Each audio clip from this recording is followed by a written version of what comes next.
பிரீத்தி முகத்தில் சந்தோஷத்தை பார்த்ததும் சூர்யாவுக்கு நிம்மதியாக இருந்தது. பிரீத்தி முகத்தில் தோன்றிய அந்த சிரிப்புக்காகவே என்ன வேண்டுமானாலும் செய்யலாம் என்று சூர்யாவுக்கு தோன்றியது. சரி, அப்புறம் உன்கிட்ட ஒன்னு கேட்கணும்னு நினைச்சேன். நீ என்ன லிப்ஸ்டிக் பிராண்ட் யூஸ் பண்ற என சூர்யா தலையை குனிந்தபடியே பிரீத்தி முகத்தை பார்க்காமல் கேட்டான். சூர்யா வேண்டுமென்றே தன்னை கிண்டல் செய்கிறான் என்று அவள் புரிந்து கொண்டாள். இருந்தாலும் அந்த ஒரு நொடி அவளுக்கு மிகவும் பிடித்திருந்தது. இது இப்படியே நீளக்கூடாதா என்று மனதிற்குள் நினைத்தாள். திருமணமான புதிதில் பிரீத்தி சூர்யாவிடம் கடுமையாக நடந்து கொண்டதை நினைத்து இப்பொழுது வருத்தப்பட்டாள். அப்பொழுதெல்லாம் சூர்யாவிடம் தொடர்ந்து 2 நிமிடம் கூட அவள் பேசியது கிடையாது. தான் செய்தது எவ்வளவு பெரிய தவறு என்று பிரீத்தி நினைத்தாள். இந்த நிமிடம் போலவே எப்பொழுதும் நான் இருந்திருக்க வேண்டும், அதை தவறவிட்டேன் என்று வருந்தினாள். ஆனால் இப்பொழுது சூர்யாவும் பிரீத்தியும் பிரிக்க முடியாத காதல் ஜோடியாக பறந்து கொண்டிருந்தனர். அதே சமயம் ரிசார்ட்டிலிருந்து சூர்யா கிளம்பிய பிறகு புருஷோத்தமன் மிகவும் கோபமாக காணப்பட்டார். என்ன சொல்றீங்க? சூர்யா ஒருத்தன் 20 பேர் அடிச்சானா? நீங்கெல்லாம் பார்த்துக்கிட்டு என்ன பண்ணிட்டு இருந்தீங்க என காளியின் ஆட்களை பார்த்து கேட்டான். என்னோட வலது கையா இருந்த சிவாவையே அவன் கொன்னுட்டான். நீங்க நினைக்கிற மாதிரி சூர்யா பணக்கார மட்டும் கிடையாது, அவன் வேற லெவல்ல இருக்கான். அவனை நெருங்குறது ரொம்ப கஷ்டம் என்ற காளி சூர்யாவை சரியாக கணித்து வைத்தார்.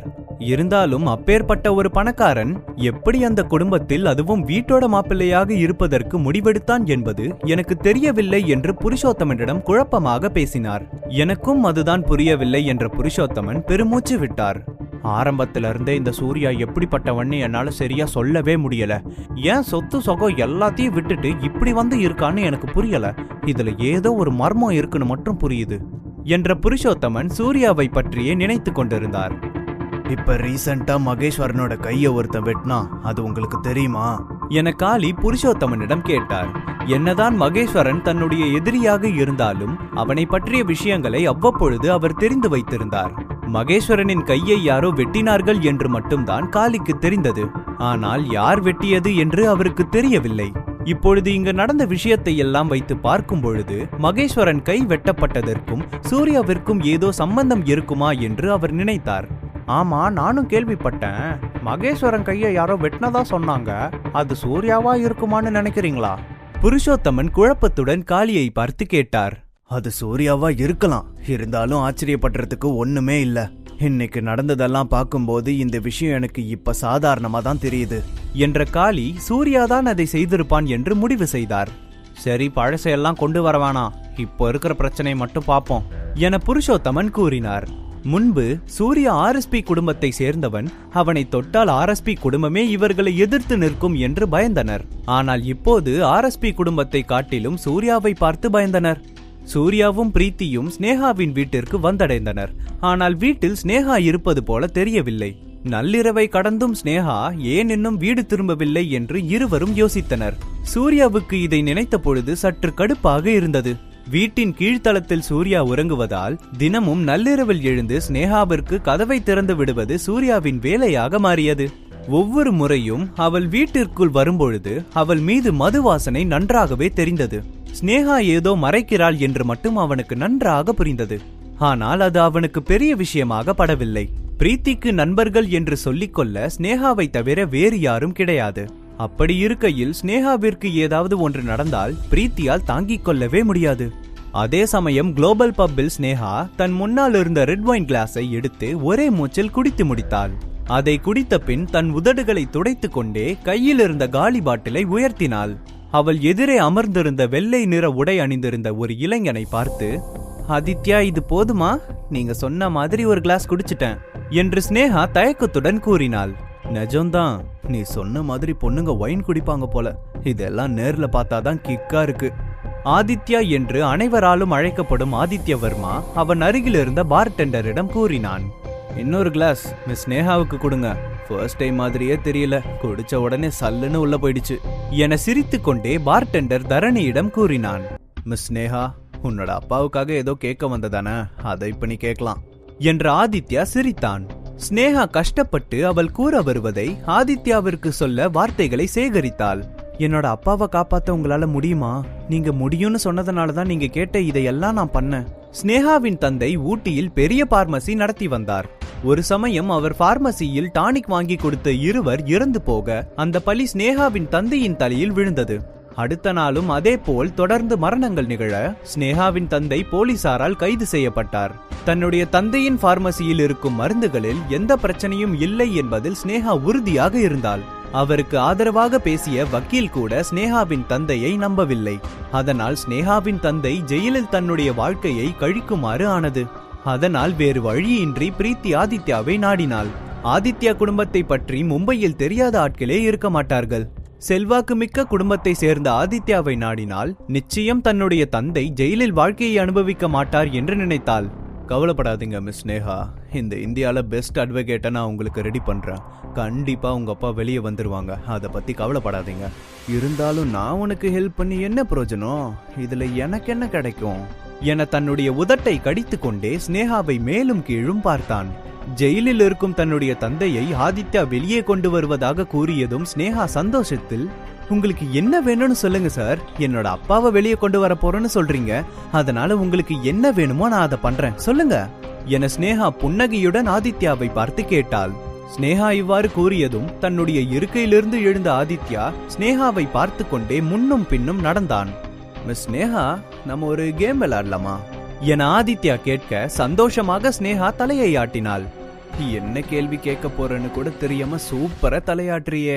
இது ட்ரெஸ் கேம். நான் ஒரு ட்ரெஸ் ரிமூவ் பண்ணா அதே மாதிரி நீ ஏதாவது ஒரு ட்ரெஸ்ஸை ரிமூவ் பண்ணிட்டு வரணும் என்ற ஆதித்யா சிரிக்க அந்த அறை முழுவதும் அவனின் சிரிப்பு சத்தம் ஒலித்தது. ஆதித்யா, மரியாதையா நடந்துக்கோங்க, நான் அந்த மாதிரி பொண்ணு கிடையாது என்று ஸ்னேகா தன் தோள் மீது கை வைக்க வந்த ஆதித்யாவின் கையை உதறிவிட்டாள். இந்த ரோசம் திடீர்னு எங்க இருந்து வருது? இதுக்கு முன்னாடி நான் கேட்ட எல்லாத்தையும் கேள்வி கேட்காம பண்ண, இது மட்டும் செய்ய உனக்கு என்ன? இந்த மாதிரி ஆளுங்கள்லாம் ஒரு பொண்ணு மேல கை வைக்கிறது அந்த பொண்ணுக்கு பாக்கியம் என்று ஆதித்யா ஸ்னேகாவின் கைகளை பிடித்தான். ஸ்னேகா கெஞ்சுவதை பார்த்த ஆதித்யா அவள் மேல் பரிதாபப்படுவதை விட மேலும் உற்சாகமாக காணப்பட்டான். அவள் கெஞ்சுவதை அவன் ரசித்துக் கொண்டிருந்தான். தயவு செஞ்சு என்ன விட்டுரு, என்கிட்ட வராத என்ற ஸ்னேகா அவனை பார்த்து பயந்தபடி அவனிடமிருந்து விலகினாள். ஆனால் ஆதித்யா அனைவரின் முன்பும் ஸ்னேகாவை கீழ்த்தனமாக நடத்த பயத்தில் அழ ஆரம்பித்தாள். பிரதாப், இவன்கிட்ட இருந்து என்னை எப்படியாவது காப்பாத்தி கூட்டிட்டு போ என தனது அருகே நின்றிருந்த பிரதாபை பார்த்து ஸ்னேகா கெஞ்சினாள். ஆனால் பிரதாப் அங்கு எதுவும் நடக்காதது போல தன்னுடைய தலையை குனிந்தபடியே இருந்தான். தன்னுடைய நிலைமையை கண்டு ஸ்னேகாவிற்கு சிரிப்பு வந்தது. இத்தனை நாள் நண்பனாக இருந்த பிரதாப் கடைசி நேரத்தில் தன்னை இப்படி ஏமாற்றுவான் என்று அவளால் நம்ப முடியவில்லை. இந்த பாரில் தன்னை காப்பாற்றுவதற்கு தைரியமான ஒரு ஆண் கூட இல்லையா என்று மனதிற்குள் நினைத்து அழுதாள். ஸ்னேகா பிரதாபை பார்த்து கெஞ்சியதும், நீ என்ன அவளோட பாய் ஃப்ரெண்டா என ஆர்வத்துடன் ஆதித்யா பிரதாபை பார்த்து கேட்டான். இல்ல, நீங்க நினைக்கிற மாதிரி நான் ஸ்னேகா பாய் ஃப்ரெண்ட் கிடையாது, நாங்க ஜஸ்ட் கிளாஸ்மேட் என அவசரமாக தன் பதிலை கூறிய பின் தன் தலையை தாழ்த்தி கொண்டான். அப்போ ஓகே, இவளை என்ன பண்ணாலும் உனக்கு எந்த பிரச்சனையும் இல்லதானே என்ற ஆதித்யா தன் தொடைகளை தட்டி கொண்டே எழுந்து நின்றான். எனக்கு எதுவும் பிரச்சனை இல்ல, உண்மையிலே ஸ்னேகா அதிர்ஷ்டசாலி, உங்களை மாதிரி ஒரு ஆள் அவளுக்கு கிடைக்கிறது ரொம்ப கஷ்டம் என்ற பிரதாப் கஷ்டப்பட்டு சிரித்தான். ஸ்னேகாவை பிரதாப் ஒரு தலையாக காதலித்து வந்தாலும் இப்பொழுது ஆதித்யா அவள் மீது ஆசைப்படுவதை அவனால் தடுத்து நிறுத்தவே முடியவில்லை. பிரதாப், இப்படி பேச உனக்கு வெக்கமா இல்லையா என்ற ஸ்னேகா கோபத்தில் கத்தினாள். அவள் உடல் பயத்தில் நடுங்க ஆரம்பித்தது. இதுவே இந்நேரம் சூர்யாவாக இருந்தால் நிச்சயம் அவள் முன் நின்று கொண்டிருக்கும் ஆதித்யாவின் தலை உருண்டிருக்கும். பிரதாப் இவ்வளவு கோழையாக இருப்பான் என்று அவள் நினைக்கவே இல்லை. ஸ்னேகாவை காப்பாற்ற அவன் மனம் துடித்தாலும் ஆதித்யாவை எதிர்த்து அவனால் எதுவும் செய்ய முடியவில்லை. தான் கோழைத்தனமாக நடந்து கொள்வதையும் அவனால் ஏற்றுக்கொள்ளவும் முடியவில்லை. தன்னுடைய இயலாமையை மறைக்க பிரதாப் ஸ்னேகாவை சமாதானப்படுத்தினான். ஸ்னேகா, இதை நான் உனக்காக தான் பண்றேன். ஆதித்யா மாதிரி ஒருத்தன் கிட்ட நீ கொடுத்து வச்சிருக்கணும். இது உனக்கு கிடைச்ச ஒரு நல்ல வாய்ப்பு என பிரதாப் பேசி முடிப்பதற்கு முன், என்னோட கண்ணு முன்னாடி நிக்காத, மரியாதையா இங்கிருந்து போயிடு என்ற ஸ்னேகா ஆத்திரத்தில் அங்கிருந்த ஒயின் பாட்டிலை எடுத்து பிரதாபின் தலையில் அடித்தாள். பெரிதாக காயம் எதுவும் ஏற்படவில்லை என்றாலும் இதை எதிர்பார்க்காத பிரதாப் கோபத்தில் ஸ்னேகாவை பார்த்து கத்தினான். உனக்கு என்ன பைத்தியமாடி? உனக்கு ஆதித்யாவை பிடிக்கலனா அவன் அடி, என்னை ஏண்டி அடிக்கிற என்று பிரதாப் ஸ்னேகாவை பார்த்து கத்தினான். இதை பார்த்து கொண்டிருந்த ஆதித்யா வேகமாக பிரதாபை எட்டி மிதித்தான். என்ன தைரியம் இருந்தா நான் கை வைக்க போற பொண்ண மரியாதை இல்லாம பேசுவார் என கோபமாக பிரதாபை பார்த்தான். ஆதித்யா சார், என்ன மன்னிச்சிடுங்க, தெரியாம பண்ணிட்டேன் என்று பிரதாப் வேகமாக ஆதித்யாவின் காலில் விழுந்து மன்னிப்பு கேட்டான். இங்கிருந்து திரும்பி பார்க்காம ஓடிடு என ஆதித்யா கூற அடுத்த நொடியே அந்த இடத்தை விட்டு பிரதாப் ஓடினான். தரணி, அந்த கதவை மூடு நான் இந்த செல்லக்குட்டி கிட்ட கொஞ்ச நேரம் விளையாட போறேன் என்று ஆதித்யா சொல்ல அடுத்த நொடியே தரணி கதவை சாத்தினான். தன்னை நோக்கி ஆதித்யா நடந்து வருவதை பார்த்து ஸ்னேகா பயத்தில் போனில் உள்ள எமர்ஜென்சி பட்டனை அழுத்தினாள். இந்த பாக்கு வருவதற்கு முன்பே ஸ்னேகா எமர்ஜென்சி மெசேஜில் தான் இருக்கும் அட்ரஸை தெளிவாக எழுதியிருந்தாள். பிரீத்திக்கு இந்த விஷயம் தெரியக்கூடாது என்று ஸ்னேகா கவனமாக இருந்தாள். இருப்பினும் பிரதாப் இவ்வாறு செய்வான் என்று அவள் எதிர்பார்க்கவில்லை. அதனால் அவளது கடைசி நம்பிக்கையாக பிரீத்திக்கு இந்த எமர்ஜென்சி மெசேஜை அனுப்பினாள். ஸ்னேகா எமர்ஜென்சி மெசேஜ் அனுப்பிய அடுத்த நொடியே பிரீத்தி மெசேஜை பார்த்து விட்டாள். அந்த மெசேஜை பார்த்ததும் பிரீத்தியின் அழகான முகம் திடீரென்று அதிர்ச்சியில் உறைந்து போனது. சூர்யா, சீக்கிரம் இங்க வா, இந்த மெசேஜை பாரு, ஸ்னேகா ஏதோ பிரச்சனையில இருக்கா என்ற பிரீத்தி மேல் தளத்திலிருந்து வேகமாக சூர்யாவை நோக்கி ஓடி வந்தாள். சூர்யா எதிர்பார்த்தது போலவே நடந்ததை நினைத்து வருத்தப்பட்டான். முழு கதையையும் கேட்டு மகிழ பாக்கெட் FM ஏப்பை டவுன்லோட் செய்யுங்கள். லிங்க் டிஸ்கிரிப்ஷனில் கொடுக்கப்பட்டுள்ளது.